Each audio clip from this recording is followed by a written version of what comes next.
All right, welcome to T Cell. To speak of a new product on the T Cell line called NuRem. That, and just a disclaimer, real quick, on behalf of T Cell, please consult any medical professional or your physician before you um, um, indulge in any products of T Cell. Um, Especially our herbal products. NuRem. It's our new blend. It's a specialty blend that promotes sleep and help to relieve stress and anxiety. I am I'm going to speak about sleep and also stress and anxiety in small details, but I'm going to skip sleep for right now and focus right now on stress and anxiety. Um, and then we're going to talk a little bit about NuRem and how to properly use it, contraindications, and what it can possibly how can it possibly have an effect on you in a positive way. So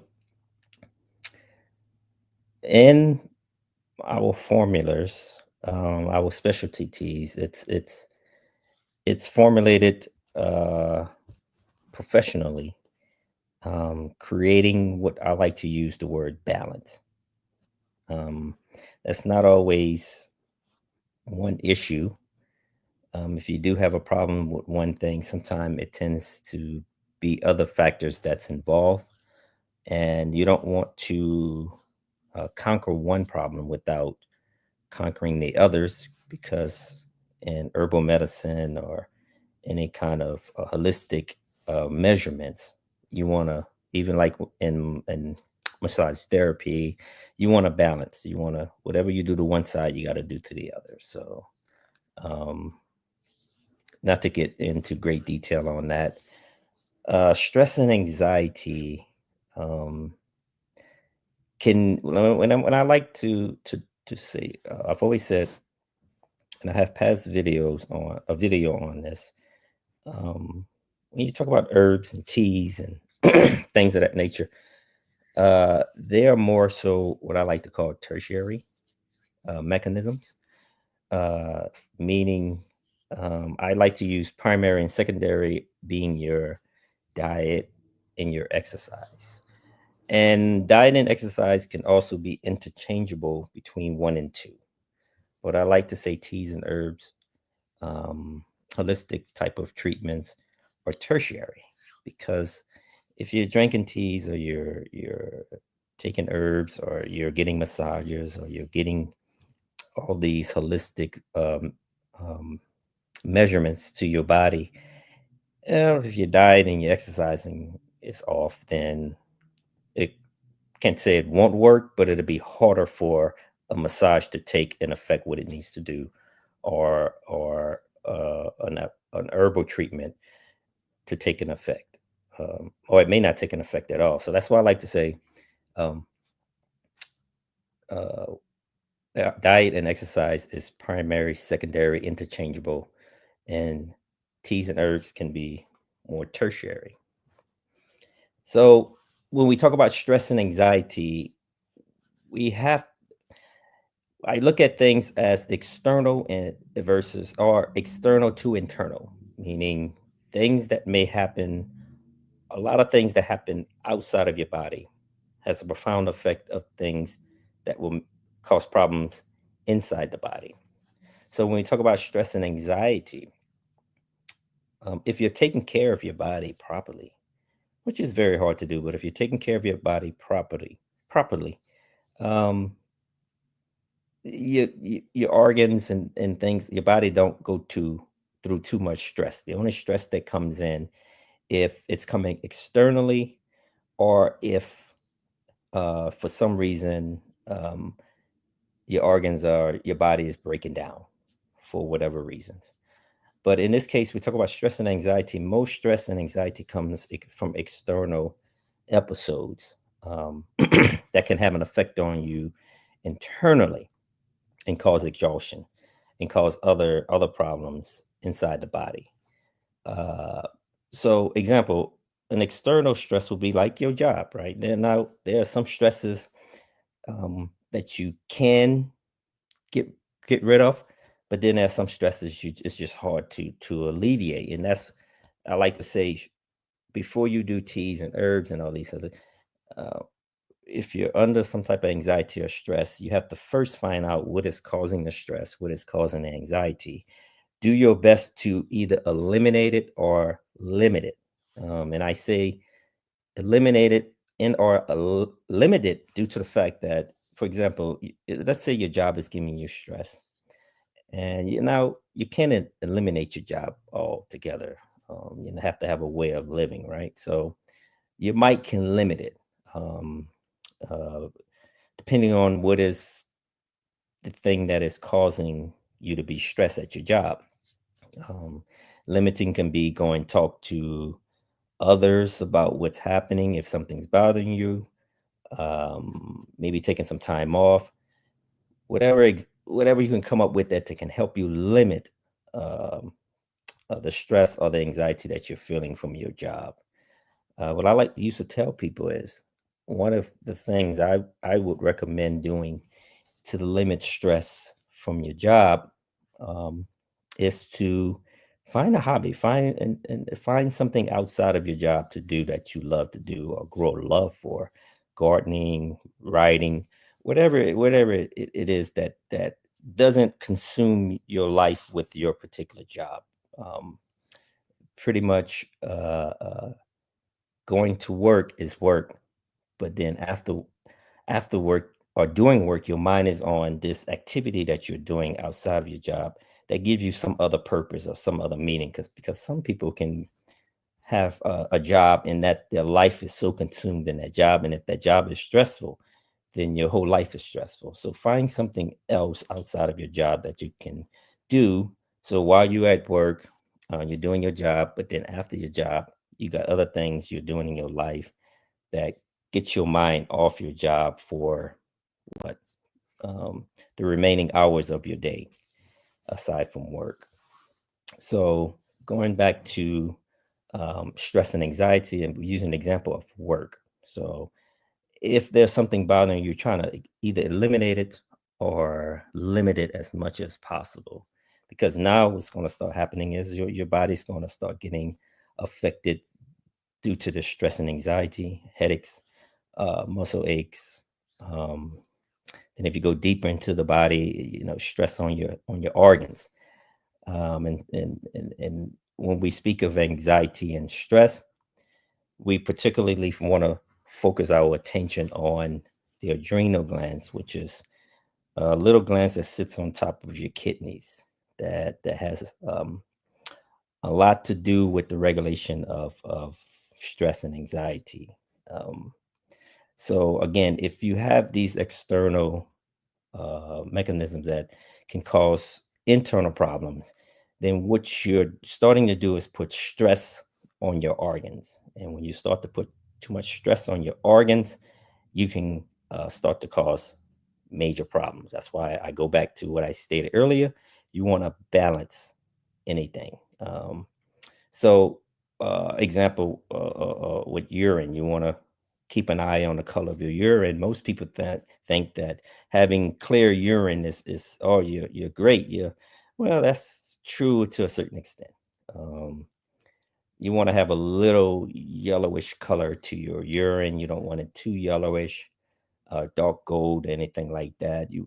But you don't want it too clear, because if it's too clear, yes, you've done a good job filtering your kidneys, but if you keep drinking water, then you're going to stress your kidneys too much, for example. So if you do find your urine is clear for a little while, wait about 6 hours, or maybe a 12 hours before you start drinking again. Give your body enough time to start filtering all of the nutrients and the excess that you need to through your kidneys that is supposed to be normal. So your urine's supposed to be a lightish yellow color. There's nothing wrong with that. So I'm just giving an example of how you can overstress your organs and then cause some major complications. And in case with stress and anxiety, it can cause, as I stated earlier, muscle aches and headaches and adrenal gland stress and things of that nature. So you want to put a balance to your stress and anxiety. Like I said, in this world today, I don't think you can eliminate stress and anxiety because it's coming from all different angles. But I do think you can limit it to the best of your ability if you apply it. Because at the end of the day, all you're going to do is get yourself sick and to the point where you can't do or can't be involved in the things that's causing the stress and anxiety in the first place. Um, then we talk about now NuRem helps with anxiety and stress, bringing sort of a relief to your body. Um, one other uh, specialty of NuRem is sleep, and this is very important. Now, I use the word promote sleep. I don't want to make you think that this makes you fall asleep, right?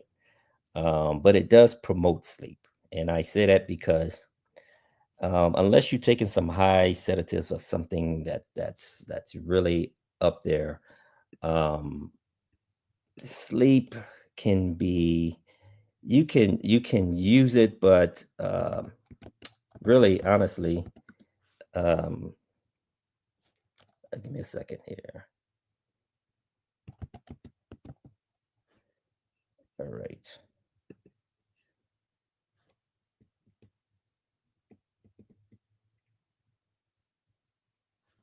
Okay. Sorry about that. Yes, you can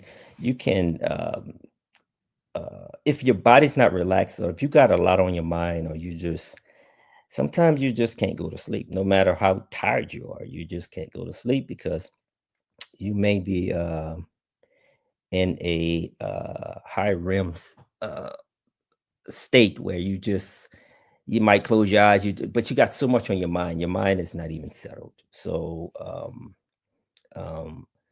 that's kind of where I don't care what you take, unless it's some type of anesthesia, allergy type of procedure. They just giving you a high dose of something to really just bring you into deep sleep. Natural sleep sometimes can be hard. Like I said, especially if you got a lot on your mind.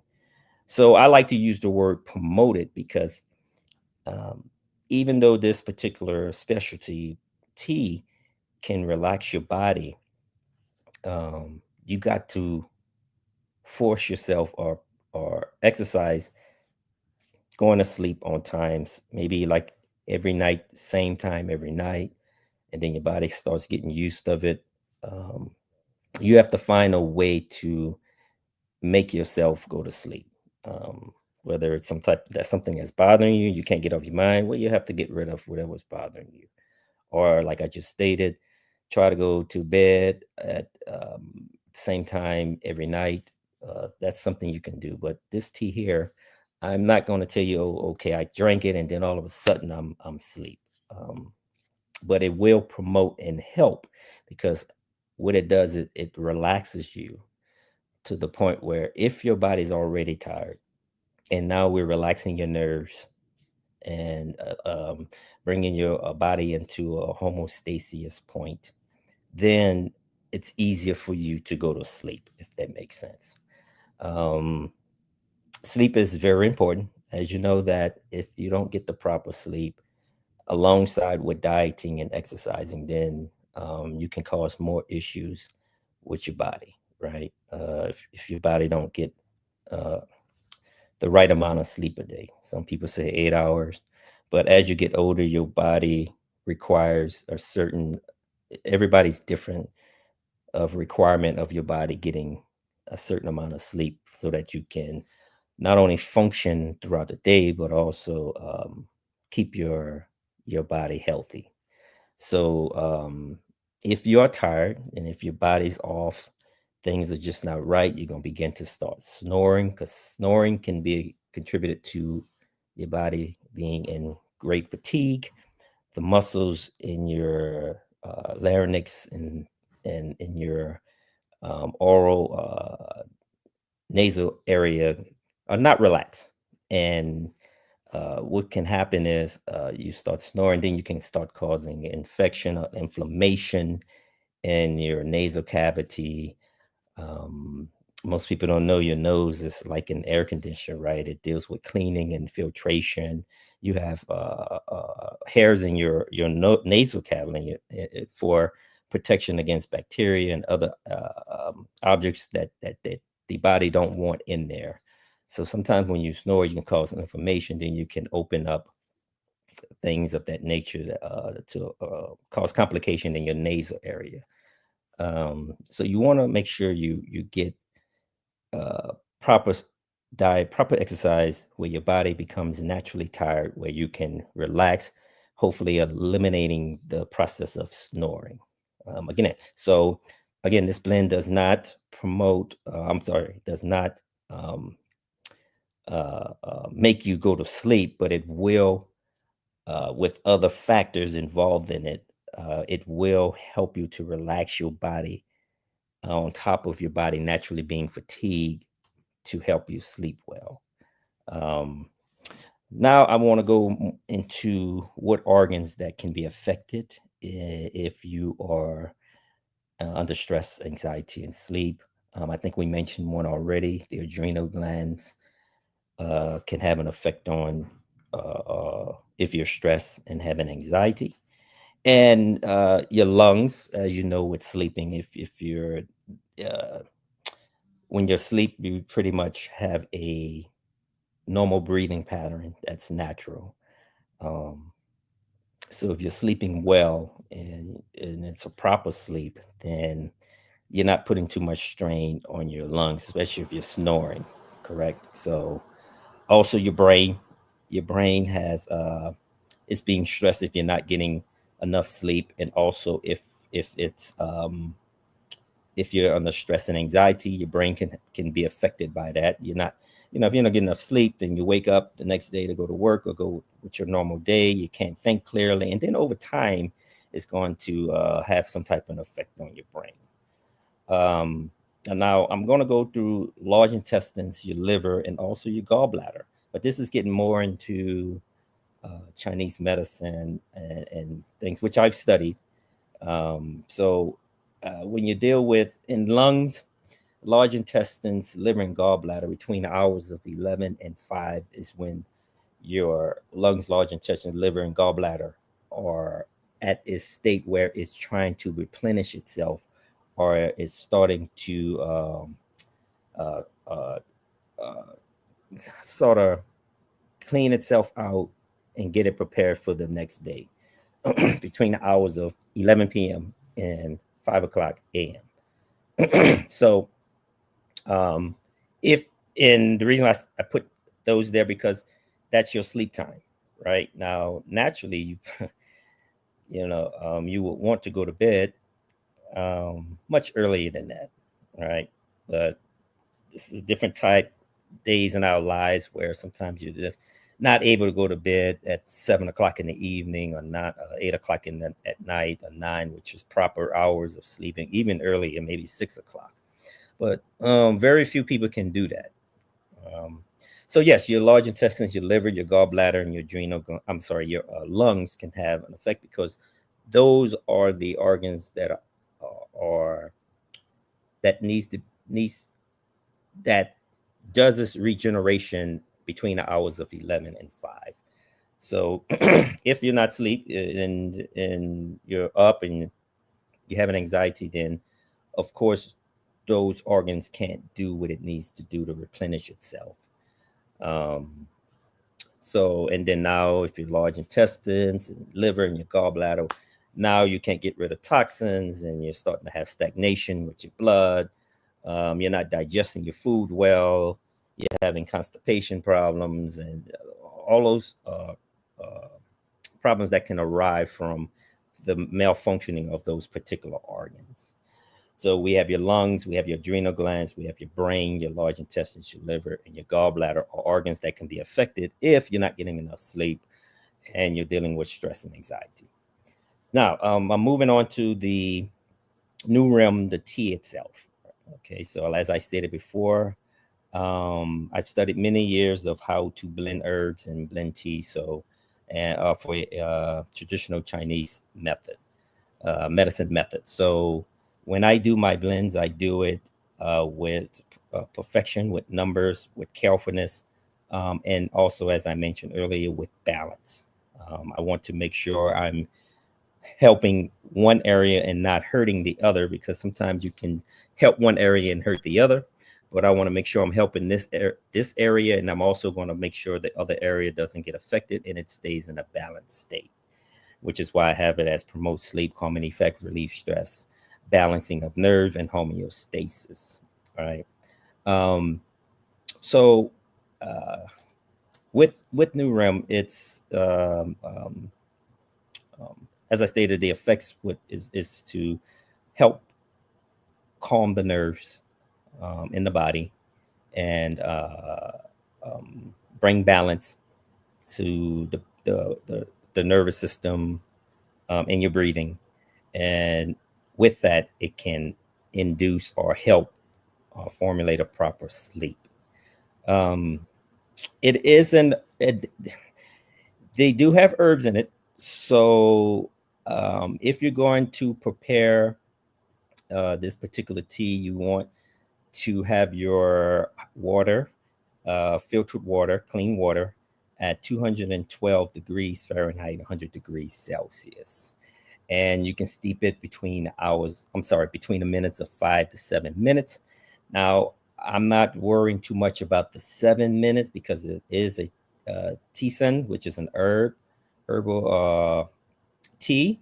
So I'm more concerned about the minimum being 5 minutes. You want to go at least 5 minutes. Now, you can go for 10 minutes and keep it in there and get as much nutrients out of it as you want. Just keep in mind, the more you steep it, the more bitter taste you're going to have, or the more it's going to taste herbal. Um, but you don't want to go below 5 minutes. I do recommend at least 1 cup a day. At least I have here 1 hour before you go to bed. But I would, if you can, depends on your day, whether you work out, whether you go to work, then go to the gym, however you do, I would say at least 3 hours prior to you going to sleep, because it may takes about, it may start having effect on you around the 6th hour, and you can actually feel your body, um, your breathing slowing down, and you can actually feel something's going on with your nerves all the way down to your feet. So, and all of it is pretty much relaxing you, right? As we stated earlier. So I would try to get it in 3 hours prior to you going to sleep. So that way, by the time you really get into your sleep, the tea is really starting to work. And I did a video on the assimilation, for example, of pills, liquids, and injections, of course. Everything has to go into the bloodstream for it to take an effect. So, in order for the fastest effect of anything, of any medication, or things of that nature, an injection through the bloodstream, right? Um, then you can take some type of capsule or some type of tablet or pill. That takes a little, what's the word? Little less time than liquids, which is like teas, because if you take a tablet, it gets into the bloodstream much faster than liquids. Liquids has to go through the kidneys and filtration and then get into the bloodstream.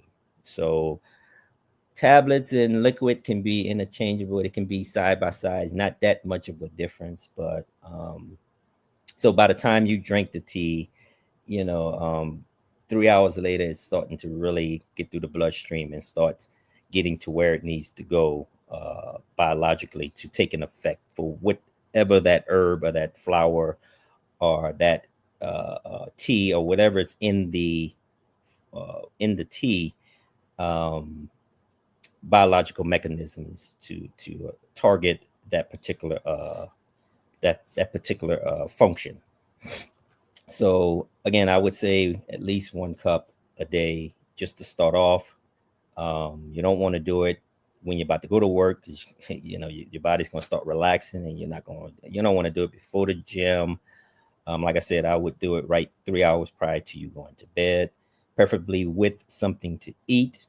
I would say don't drink it 2 hours after you eat. You're either going to do it while you're eating, maybe like an hour post eating. Um, but I would say don't do it after hour and a half, 2 hours after you eating, because now you want to start you want your body to start relaxing. When you eat, you get more energy, so you want your food to digest and get your body back relaxing. um, so in saying that, I have to tell you about the contraindications with this particular formula, because there is herbs in there that can have an effect on you, and that would be sedatives. If you're taking any kind of sedatives, you want to avoid this particular product, because there are herbs in there like St. John's wort, valerian, that has an effect on your nerves. Not to say it's bad. It's not to say that the tea is bad. It's just that if you're on any type of sedatives, then your sedatives will calm your nerves. Opioids, anything like that, they'll calm your nerves. And if you was to drink this tea with valerian and St. John's wort, it'll calm your nerves even more, and then it can cause maybe some other problems. So you want to avoid that if you're taking some type of sedatives. Um, so you have to be careful, and this is why I don't really speak on treatments of herbs and things of that nature that much outside of a consultation, because I understand the contraindications.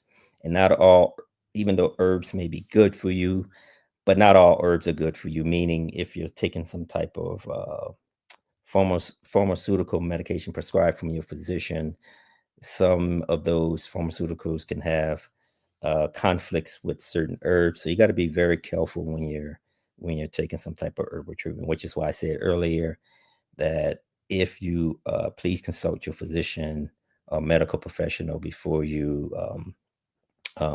proceed to take any of T cell products.